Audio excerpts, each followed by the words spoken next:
training session will be recorded and made available to students and staff. Your comments, questions, both verbal and text-based, and likeness if using the webcam may be included in the recording. So thank you for coming along to this daily digital micro webinar on organising your inbox. So this session will demonstrate a few of the Outlook tools that can help you organise and declutter your inbox. And the aim of today is to have a look at the focused inbox, which can separate your inbox into two tabs. So you can have focused and other, and your most important email messages are on the focused tab, while the rest remain easily accessible but out of the way on the other tab. We'll have a look at view conversations and threads, how to respond with a meeting, and how to ignore messages or entire conversations. And then at the end, we'll quickly look at mentions. So you might have used this in Teams before, but all of these tools will help you be a bit more productive when managing your email. Okay, so to start, I just wanted to tell you about the focused inbox. So it intelligently pre-sorts your email so you can focus on what really matters. This is really useful if you get lots and lots of emails every day. Focused inbox works across all your email accounts, so personal and professional, and it will allow you to create an inbox that feels right just for you. And it takes into account emails and contacts with whom you interact with, and it can filter out, noisy emails that you just don't need to read all the time. So if I just show you where this focused inbox is. I'm in Outlook, so the desktop version, and along the top we've got Home, Send, Receive, Folder, and I've just clicked on View. And here you can see I've got All and Unread.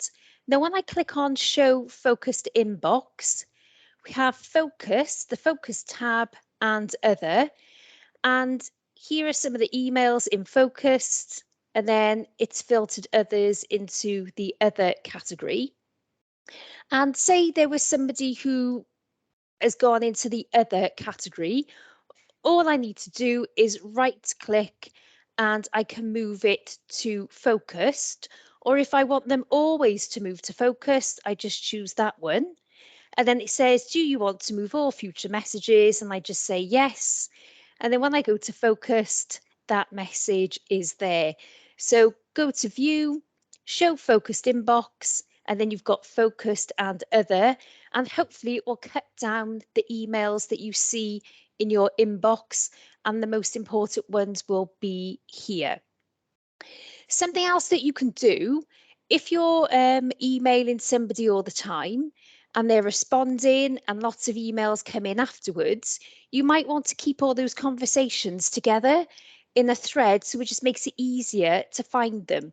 So again, you can go to View, and if I just pick this conversation from Victoria, because I'm using the Joe Train account, within the messages group, I can show as conversation, and it asks me, do I want to arrange them for this folder or all mailboxes? So I'll just go with all. And I know this has worked because there's an arrow and I can click on it and it will show me all my emails. So there's everything together, and then I click on it and all the emails in this conversation will be grouped together. So that saves a lot of time because you don't have to try and find them. Now, if you're having a conversation with somebody and there are lots of replies, you might think actually it's just easier if we just have a meeting to go through this together. So I can click on Home, and within this respond group, you can just about see it here. We have meeting, and I can click on that, and it changes that email into a meeting. And then I can just type in the names of people who are required to attend the meeting. And if I scroll down, it takes all of those previous emails and puts them into that one meeting invite, and we can just meet up to carry on the conversation, which might be quicker than emailing back and forth. Now, if I decided that I want to meet maybe in 2 weeks' time, if I haven't got the time to work out 2 weeks, or I just don't want to work out when 2 weeks' time will be, in the start time box, I can type in 2 and W and press the enter key, and Outlook will work out that in 2 weeks' time, it will be the 3rd of June. And the time, if I just wanted us to meet at noon, instead of typing in 12 or trying to find it, I could just type in noon and 12 o'clock will come up.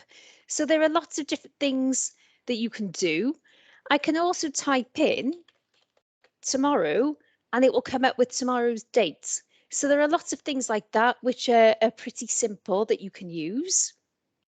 So I'm just going to come out of that. Something else that you can do if you have an email with a task in it and you think, oh, when am I going to work on that? You can drag the email. So I'm left clicking and dragging that email onto my calendar, and it turns it into a calendar entry, and I can just select the date and time. Maybe lunchtime I'm going to work on this, and it automatically puts it into an invite, and it will be put into my calendar once I click on save and close. So drag the email onto the calendar, and that turns it into a calendar entry. Um, if somebody's emailing you all the time and you think, well, I don't really need to be involved in this message anymore, so I'm just going to pick this one, what you can do is ignore the message. So you can go to home, and within the delete group, you can click on ignore, and all the emails from this person or email address will be ignored, and they'll be moved to the deleted items folder. So they all automatically go to the trash, but that is another way to clean up your messages, especially if it's junk mail or you're getting emailed from a company or something like that. And finally, I'm just going to create a new email message. So this could be a to-do list, and you want somebody, so send out invites. And the person who's going to do that is Victoria. So I can use the @ sign and type in the person's name. So I'm mentioning them, and can you see it automatically goes into the to field as well? So here's another one. I'll pick on Chris, and Chris's name automatically goes in the to field. So what I'm going to do is send this, and it will appear, if I show you, like this. If this was my inbox, here's the message, but can you see there's a new column called mention, and you've got the @ sign, and if you've been mentioned in an email, then that @ sign will appear. Okay, so the mentions are all along here, which is really useful. I'm just going to stop the recording.